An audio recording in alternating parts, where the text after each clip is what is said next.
Jockey Podcast. My name is Sebastian. Jose, guys. Welcome back. How's it going? Good. As Good. you guys can see, we're at a new studio. First podcast here. Yeah, we're it's work in progress still. Work in progress, correct. So we definitely have still a little bit more work to do. But where have we been? Quick intro. Quick explanation because it's been crazy. Today we're going to talk about common issues On the D13s. Yeah, most common issues with the Volvo D13. So, but before we start, maybe we could bring everybody up to speed. It's been, I don't know, we didn't record any Podcast for a good, month and a half? except the one with Amin. That was the last one we did. Nephew, yeah. So that's been at least a month, if not more. Yep. So a couple things. We've been extremely busy, but also building this office studio and trying to tackle more and more projects. Busy right now. We got a Very busy. cylinder head on a 85, which is a Cascadia with a Series 60 Mm-hmm. glider. What's the mileage? 1.2 or 1.1? Almost 1.2. Well, almost 1.2. Mhm. Yeah. We have a D12 with bad fuel. It turns out we had a couple other issues down the road. Yeah. Is it 2001? 2002. Yeah, pre-GR. Okay. Yeah. So, yeah, that's been. We have a video on that. So Yep. that should be there soon on our channel. And The idler gear that we have. the idler fail. gear, that's a good one. Yeah, we have that video as well. We're shooting pretty much. We're back. I feel like we would be able to.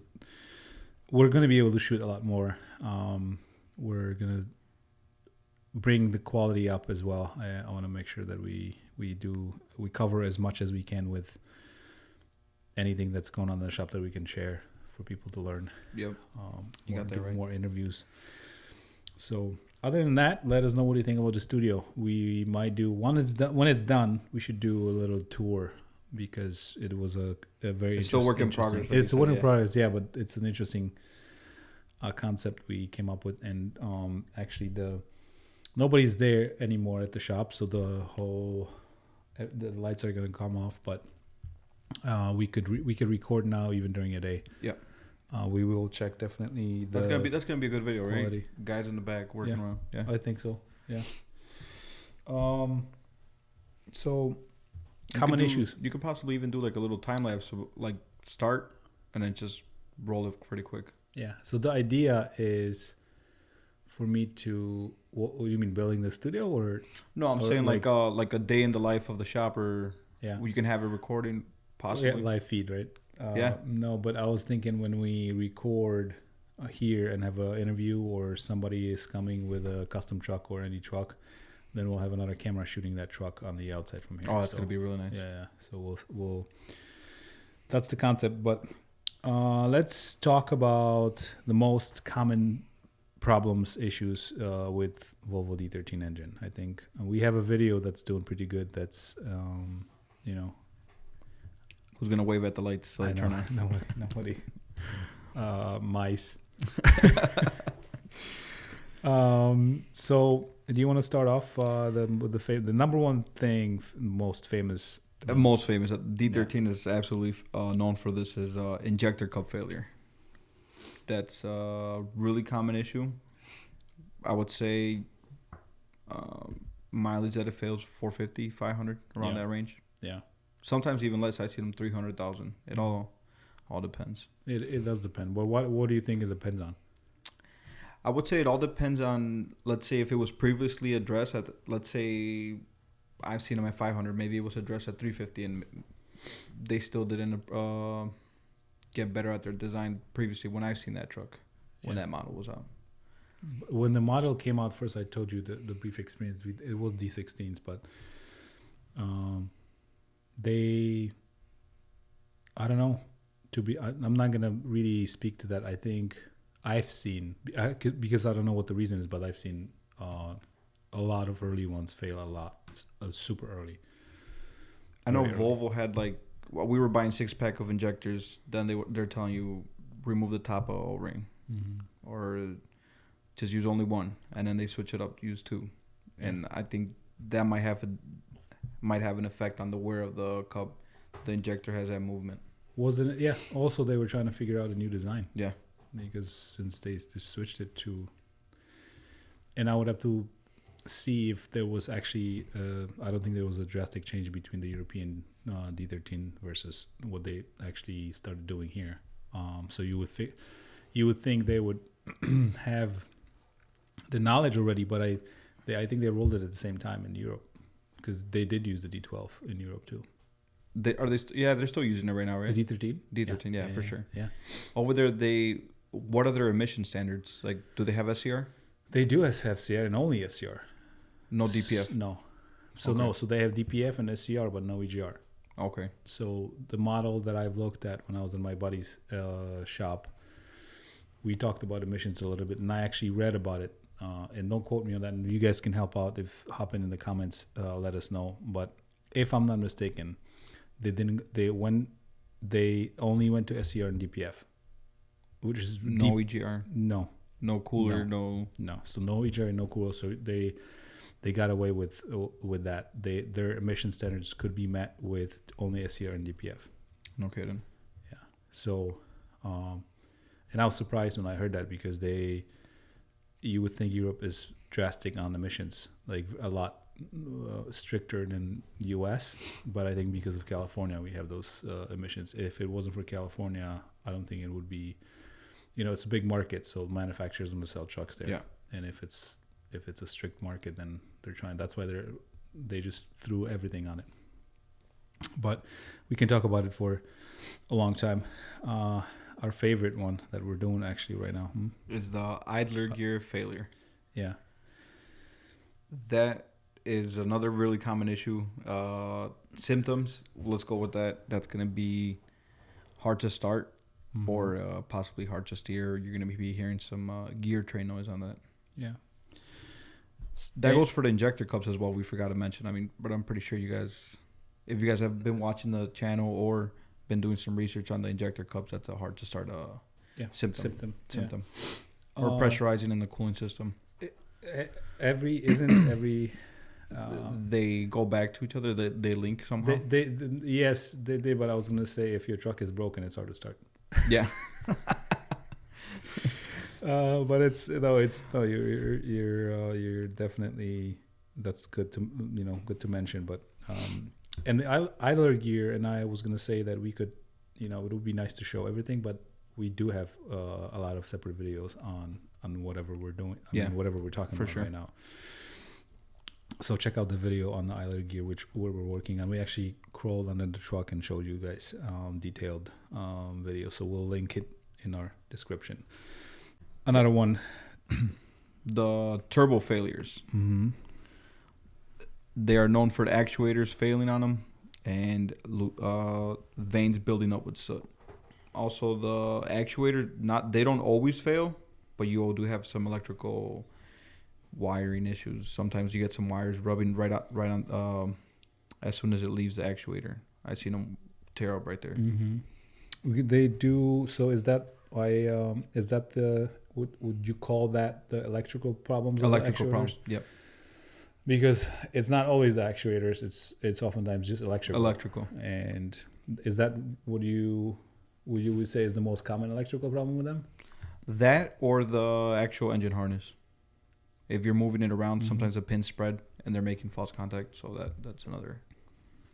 Yeah. I remember last week or 2 weeks we had a customer, subscriber actually. He came by. He was having a loss of power, and that was one of the issues. I shut the ignition off, and you can hear the actuator just cycling back and forth. Is it getting? It was just shorting out. Yeah. Well, what about the actuator itself? Does it get? Don't they get covered with soot? Yeah, they do.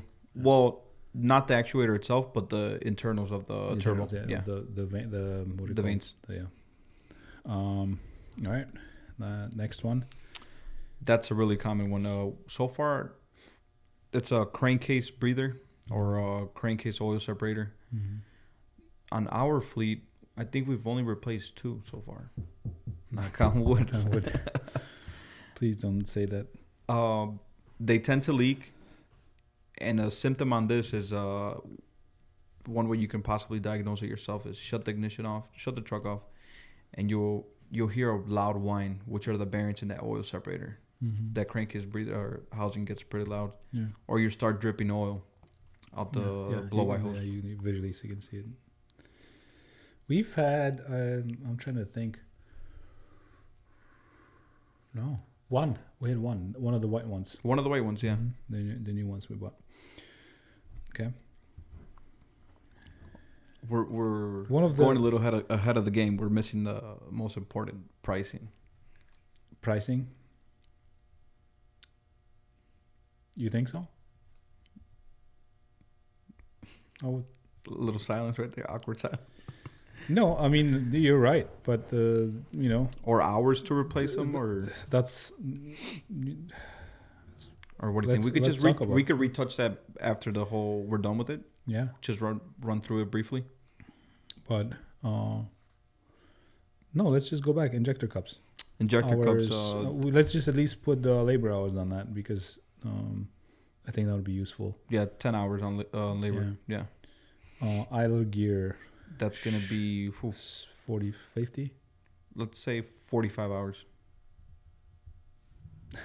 I like how we went in the middle. In the middle. Turbo. That's gonna be 4 hours. Depends on. Yeah, it depends if you break a bolt, so it could go up to 6. Yeah, roughly. And we did talk about turbo costs for D13. Remember the comparison? Yeah, with the ISX. Mm-hmm. Yeah. Crankcase. That's gonna be what, 2 hours, 3 hours. Easy access. NOx sensors is the next one we have on the list, and NOx is. That's a really. It's a common problem. NOx sensor. Another one is NOx sensor. You will see a lot of those, and that's not specifically D13. It's in general they like to fail, but I just wanted to mention that because the inlets and outlets is like we could just stack up on them and there's always a truck that's going to come with that to get it fixed. Would you want to add something to this? How about that subscriber that he said that they replaced that NOx sensor, inlet NOx sensor for $70? I'm like, no. Yeah, there's no way. No way. But you know what they did? They took it out and they just blew it out for him and threw it back in there. But we swapped it for him. No, we did not. No, because he had a load and it was a little bit late. It was probably like 8 o'clock, 9 o'clock. It was a little too late. Okay, so oil. What do you think of that oil level sensor? Oil level sensor. Yeah, we remember we had that one with the jig issue. I've seen that a few times. I don't think it's that big of a deal. I think it's worth mentioning, but I don't. It is something that they're labor intensive for sure. But to think about it, it's just that you're gonna say, oh, it's a quick sensor change. No, it's not. You got to drop the oil pan to replace it. Yeah. Okay. Oil level, and that's all. Let's put a number on that on the oil level sensor. 4 hours, 2 to remove, 2 to install. Yeah. DEF dozer issues. We have a video on that. That's the DPF module, DPF outlet module crack. Yeah. And the dozer. The dozer sometimes, they tend to be leaky. Yeah, but that's also not. I don't think it's only. It's really not too expensive, but yeah, that's across the board. But the crack for sure is something that is specific to that design. What about as far as just welding it and labor, which is going to be it's not going to be that labor intensive. No. 2 to 3 hours. That's it. Yeah. Right. If you know how to weld. Prep and all the taking it apart. Access is everything, right? Yep. You have that bracket there. And, you got that heat shield in the way. So that 7th injector. Not only that, but once you're welding that crack, we always remove that bellow from that DPF going into that here. Wow. Jeez. That needs to be. We gotta put the new gaskets, clamps. You know how that goes. 7th injector. That's another pretty common one. They tend to clog up. But it's really inexpensive. Though they do get expensive if the bolts snap into that pipe. Yeah. It's a really small bolt. You can drill it out if you're lucky. Why would they snap though? The whole heat cycle. It's like an exhaust manifold bolt. It's very hot over there. Yeah. You seen how small those little bolts are? It's really small. Yeah, but that's again, I don't think that's a specific Volvo issue, but yeah, any exhaust manifold it's gonna go through that heat cycle, hot, cold, and it's gonna rust up. But it's worth looking at it when you're looking at a truck, or it has been addressed. Yeah. When you're looking at it, our favorite EGR coolers. So far we've had what I would say 3, 4.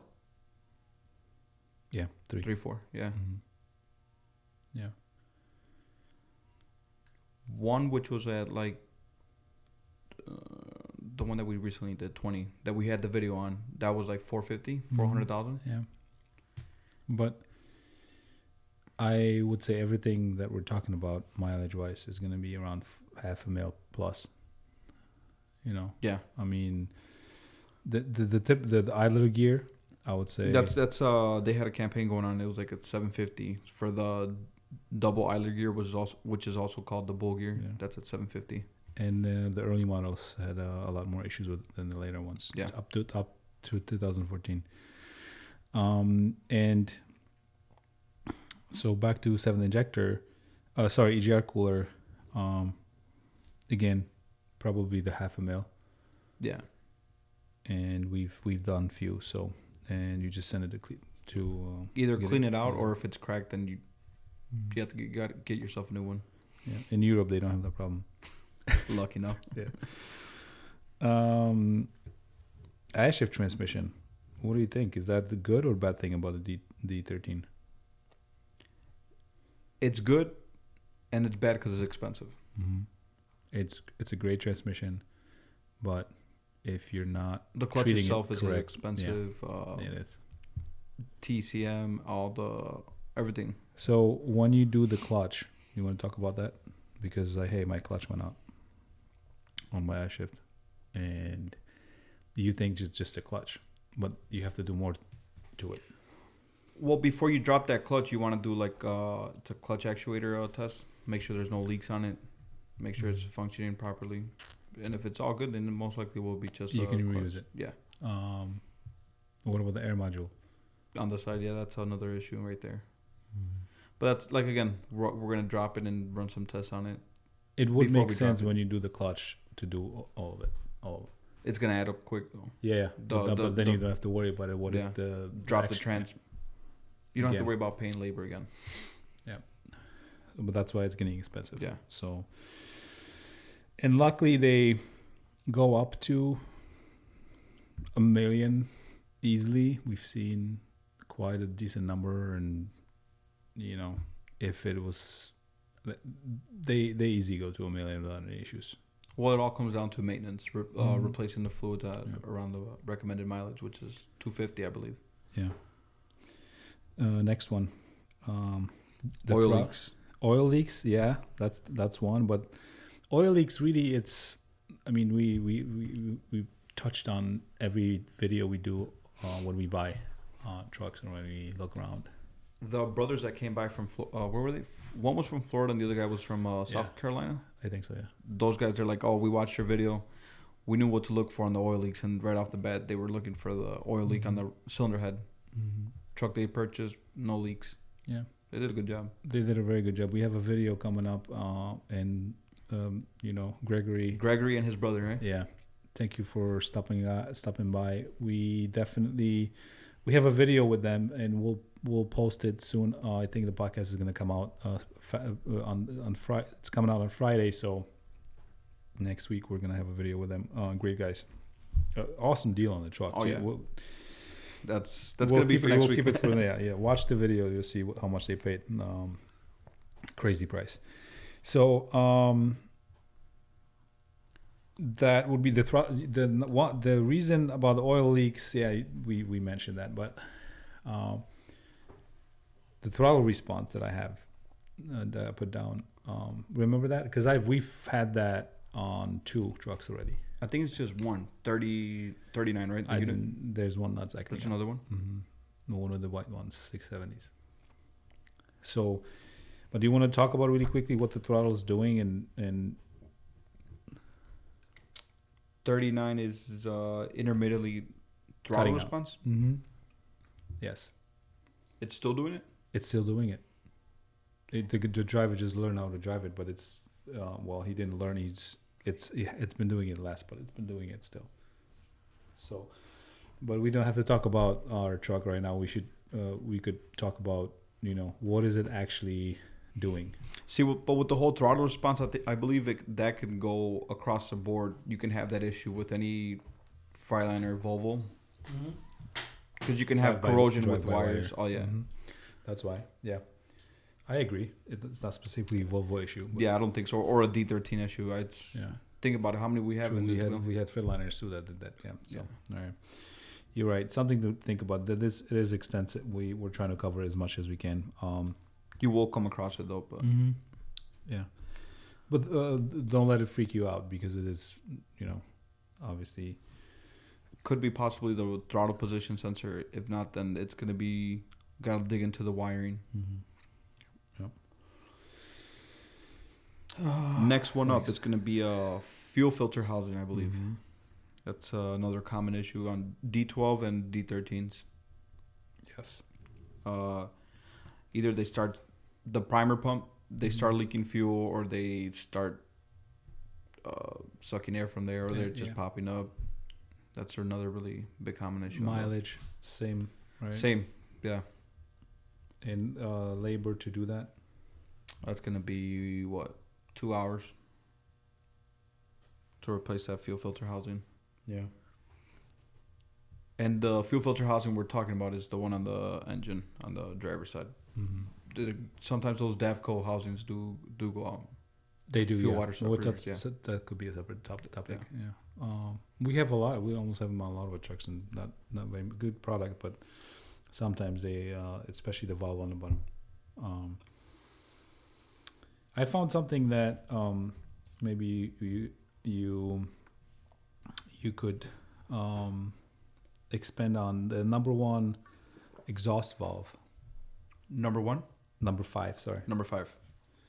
It supposedly came in contact with the liners, and it in the early D13s. And the valve shattered, or it just? Well, yes, yeah.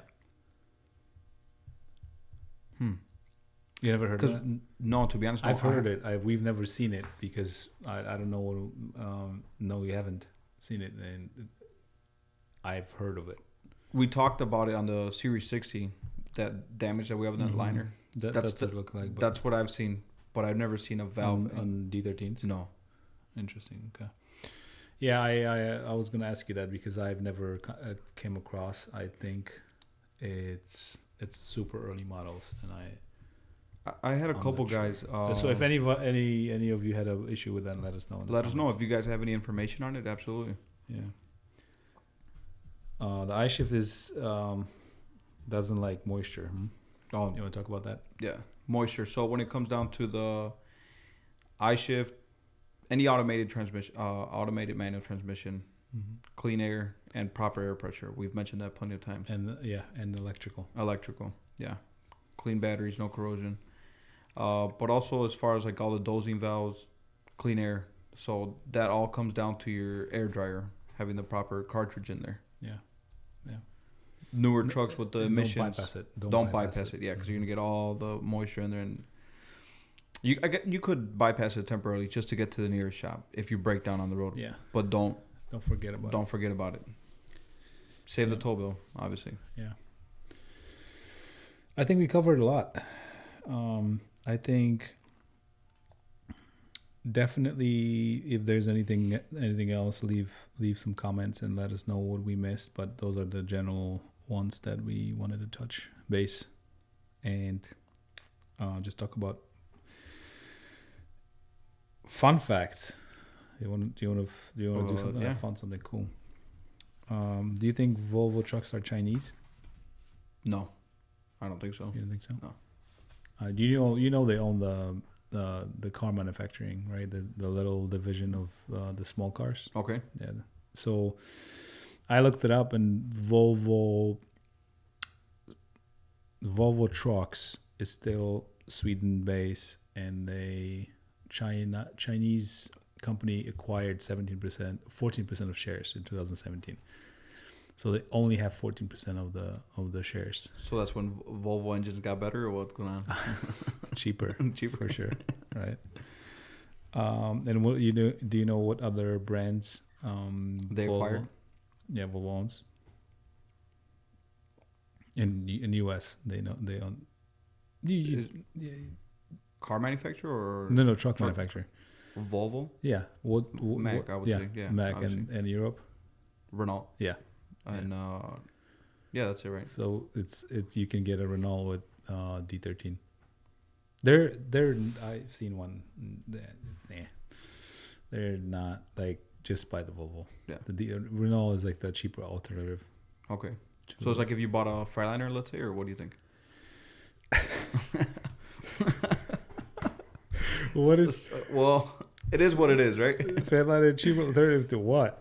To Peterbilt? Well, to a Volvo. I mean, what do you? What are we always saying about the interiors on the Freightliners? No, of right? course, yeah. No, you're right. Freight shakers. That makes sense. You know, I know Freightliner. We love Freightliners, though. I mean, Yes. we're not talking you guys down. Obviously, you got no. how many Freightliners do you have in the fleet? Yeah, the decent amount, but it's not. It's more about, you know, and yes, obviously the quality is lower, but it's funny how you said it, because you would think if because Mercedes, obviously Daimler, the group, Mercedes and Freightliner, you would think since it's one company, they would have a good quality product, right? Because that's how it looked like. Hey, we don't have the Mercedes trucks, and now Freightliner is like Mercedes trucks, but it's not. Like, you would have a lot better quality Mercedes inside. engine, but yeah, but it's still. Did you see the cab overs Mercedes has in Europe? Yeah, I seen them. Yeah, it's amazing quality really build, nice. super luxurious, and so Freightliner is the Renault. Let's leave it at that. Okay. All right, guys. Thank you for listening. We will definitely keep you posted on next episodes. Let us know what you would like to find out and hear more of. Right? Yeah, we absolutely. are super open to content ideas. We're gonna try some live streams. We're gonna maybe do some helping out guys with buying trucks. We've had a lot of requests. Yeah.